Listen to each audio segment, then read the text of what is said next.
tinju itu dinilai atas pukulan yang masuk baik, benar, dan tepat. Pukulan yang dinilai tepat adalah pukulan yang mengenai sasaran menggunakan buku-buku jari ini. Jadi pukulan yang bam ini. Hola netizen yang tercinta, pertandingan tinju Superstar Knockout yang menghadirkan El Rumi versus Jeffrey Nicole berlangsung di Mahaka Square, Kelapa Gading, Jakarta Utara pada Jumat 17 November 2023. Mereka bertanding sengit hingga 4 ronde. Pada 3 ronde pertama, Jeffrey Nicole tampak mendominasi. Namun di ronde keempat, keadaan berbanding terbalik lewat serangan-serangan yang dilayangkan oleh El Rumi. El Rumi akhirnya memenangkan pertandingan dengan perolehan poin yang sedikit lebih tinggi dari Jeffrey Nicole. Tapi tidak disangka hasil akhir ini menjadi perbincangan hangat di media sosial. Banyak yang tidak menyangka El Rumi akan menang. Tidak hanya netizen yang budiman yang salah menduga hasil pertandingan kali ini, rupanya Jeffrey Nicole yang awalnya terlihat sumringah mendadak menunjukkan raut muka keheranan mendengar hasil pertandingan ini. Sontak saja hal itu juga menjadi sorotan netizen yang terhormat. Keduanya mendapat perolehan poin dengan selisih sangat tipis yang menunjukkan baik Jeffrey Nicole maupun El Rumi sama hebatnya. Meskipun Jeffrey Nicole cukup mendominasi pertandingan dengan pukulan-pukulan keras, namun tidak sedikit netizen yang berbakti yang mengikuti jalannya tinju menyatakan pendapat berbeda. Ada yang beranggapan bahwa Jeffrey Nicole kerap melayangkan pukulan angin atau tidak tepat sasaran. Nah, gimana nih menurut netizen yang maha benar? Silahkan berkomentar ya. Mau Jeffrey Nicole kayak mau El Rumi gitu kan, siapa yang menang ya? Kalau kata juri menang angka ya sudah ya El Rumi yang menang gitu. Itu dia. Lagian mereka juga bakal rematch lagi, mau menang mau kalah cuan mereka gede juga. Emangnya kalau kita Jeffrey Nicole menang El Rumi emang kita dapat cuan dari mereka? Enggak juga. Yang penting kita selalu support tinju Indonesia, olahraga tinju di Indonesia berkembang lagi seperti dulu. Salam olahraga. Dari pertandingan Jeffrey Nicole kita bisa ngambil hikmah bro, kita bisa ngambil pembelajaran bro, bahwa semaksimal apapun usaha kita, sekuat apapun usaha kita, kita bakalan kalah kalau lawan kita itu adalah uang bro. Oke, mudah-mudahan paham sampai sini, biar nggak gagal paham. Salam sehat dari saya, bukan siapa-siapa. Salam cerdas dan beda guys.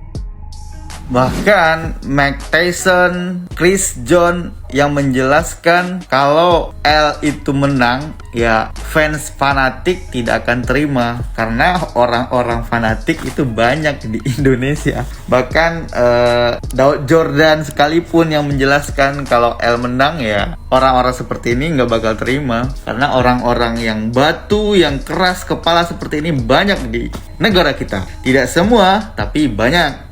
Terima kasih.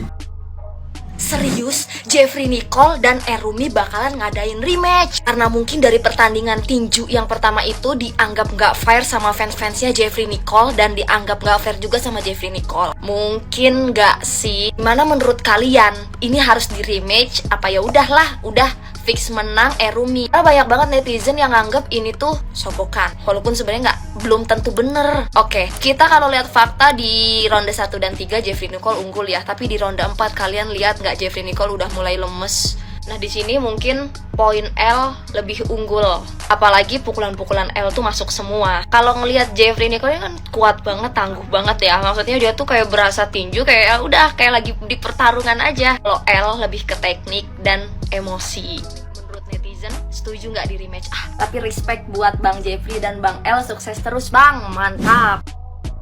Oke guys, ya baru banget kelar pertandingan Superstar Knockout gitu antara Jeffrey Nicole versus El Rumi. Gila, pertandingannya sangat tidak mengecewakan, tapi hasilnya yang membuat gue kecewa menurut gue ya. Karena di sini gue disclaimer dulu, gue nggak mendukung salah satu, gue di sini netral, gue seru nontonnya, dan gue orang awam di dalam tinju, tapi gue suka ngikutin nih selebriti nih, tinju selebriti. Di sini menurut gue menjanggal adalah hasilnya, karena di El Rumi menang sebagai juara dari poin ya, bukan KO. Di sini gue ngelihat wasit pertama ngasih poin yang sama 38-38. Wasit kedua dan ketiga El Rumi diberikan poin 39 dan Jeffrey Nicole diberikan poin 37. Di sini yang gue bingung, karena kalau kita lihat pertandingannya ya, di ronde pertama itu dan kedua menurut gue dominasi banget Jeffrey Nicole. Bensinnya masih full tuh. Ronde ketiga itu imbang, saling jual serangan nih, pukulan nih sama-sama.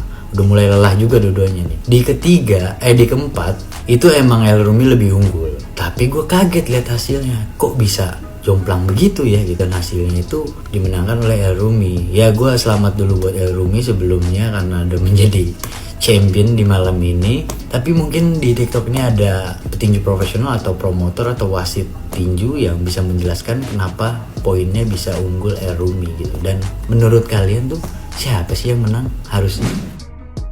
Netizen Indonesia yang cerdas, yakinkah Anda bahwa kemenangan El Rumi atas Jeffrey Nicole adalah karena duit dan orang dalam? Menurut analisa saya, pengamatan saya belum tentu demikian. Kenapa? Karena kalau kita lihat secara cermat dan rasional, pada ronde ketiga dan keempat, justru El Rumi lah yang pukulannya lebih banyak masuk dan menghasilkan nilai dibanding Jeffrey Nicole. Dan pada ronde tersebut, Jeffrey Nicole juga melakukan kesalahan yang bisa mengurangi nilainya.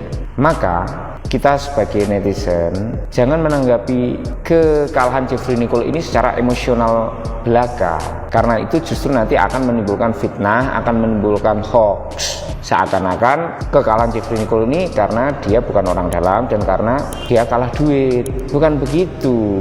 Semoga ada ahli yang bisa menjelaskan dengan jernih mengapa El Rumi bisa mendapatkan nilai lebih daripada Jeffrey Nicole. Dan sebagai pengamat perilaku selebritis hiburan Indonesia, saya mengharapkan Jeffrey Nicole untuk bisa memberikan statement yang tepat dan juga elegan. Jangan justru mengompori netizen dengan mengatakan bahwa terjadi kecurangan gitu. Kenapa? Karena ini bisa menurunkan rasa respect banyak orang kepada beberapa pihak, dan juga pertandingan-pertandingan tinju seperti ini nanti akan dinyinyirin dan dianggap miring oleh netizen karena tidak adanya keadilan, fairness, dan juga kejujuran, kan begitu. Salam jernih, salam inspirasi Indonesia.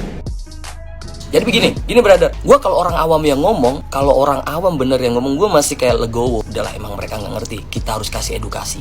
Tapi kalau dari orang boxing sendiri, dari petinju, dari pelatih, praktisi boxing, ini gue sedih sih. Gue sedih, berarti mereka bener-bener belum memahami tentang peraturan tinju. Gue sedih banget. Pertama gue mau ngomong gini, tinju itu dinilai atas pukulan yang masuk baik, benar, dan tepat. Pukulan yang dinilai tepat adalah pukulan yang mengenai sasaran menggunakan buku-buku jari ini. Jadi pukulan yang pas ini.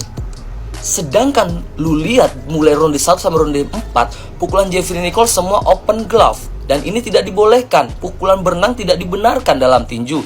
Masuk pun 100 kali tidak dihitung. Oke. Yang kedua brother, mari kita kulik bersama. Lu kalau tidak puas, lu lihat lagi videonya, lu hitung mulai per ronde ya. Per ronde jangan digabung, per ronde. Ronde pertama, lu hitung pukulan Jeffrey berapa, pukulan El Rumi berapa, lu hitung. Jangan digabungin 1 sampai 4 per ronde. Udah, per ronde nih, semisal per ronde El Rumi mukul 10, per Jeffrey Nicole 7. Nah, lu tulis tuh ronde 1, ronde 2, ronde 3, ronde 4. Nanti gue ajarin cara ngitung skornya gimana. Scorecardnya, sekarang udah kalau udah lu ya, scorecardnya begini. Tinju itu menggunakan sistem 10 mas by point. Jadi poin maksimal pemenang 10, tidak ada poin 11. Lu mau pukulan lu udah 100 sampai 1000 tetap 10 ya. Jadi pemenang 10, yang kalah bisa 9, bisa 8, bisa 7. Bagaimana ketika 9 ini ketika pertarungan sengit dan perbedaan pukulan tidak lebih dari 5, di bawah 5 kayak 4, 3, itu bisa yang menang 10, yang kalah 9. Kedua, 8. Kenapa bisa 8? Itu ketika si lawannya ini mendominasi dan pukulannya lebih di atas 5. Itu bisa 10-8. Dan yang selanjutnya 10-7. Ini jarang terjadi. Karena kalau sudah 10-7 saya kira wasit sudah menghentikan pertandingan, karena kalau pukulan sudah lebih dari 10 itu dianggap lawan udah tidak berdaya dan bisa RSC, referee stop contest. Seperti itu ya brother ya. Jadi ya begitulah netizen. Sebenarnya Jeffrey juga udah ngakuin kan, El Rumi bermain teknis, bermain bagus. El Rumi lebih menguasai teknik tinju. Tapi netizennya nih yang apalagi kegiring opini, apalagi ada praktisi, gue tekan di situ ya. Makanya kalau praktisi yang bikin SG kemarin yang katanya tinju gini banget ya, bisa dimainin, bisa digini-giniin, yuk kita duduk bersama, kita ngopi bang. Mungkin kalau di rananya abang, mungkin saya nggak tahu ya, saya nggak tahu. Tapi kalau untuk boxing, insya Allah saya kata. Untuk perwasitan semua, saya belajar soalnya. Jadi seperti itu. Apalagi ya, itu aja sih brother. Jadi kalau masih ada yang tanyakan nanti di bawah ya, di kolom komentar. Terima kasih, salam sehat, salam olahraga, debat tetap pakai adab. Ya, halo, gimana? Oke, lawan Jeffrey ya, oke.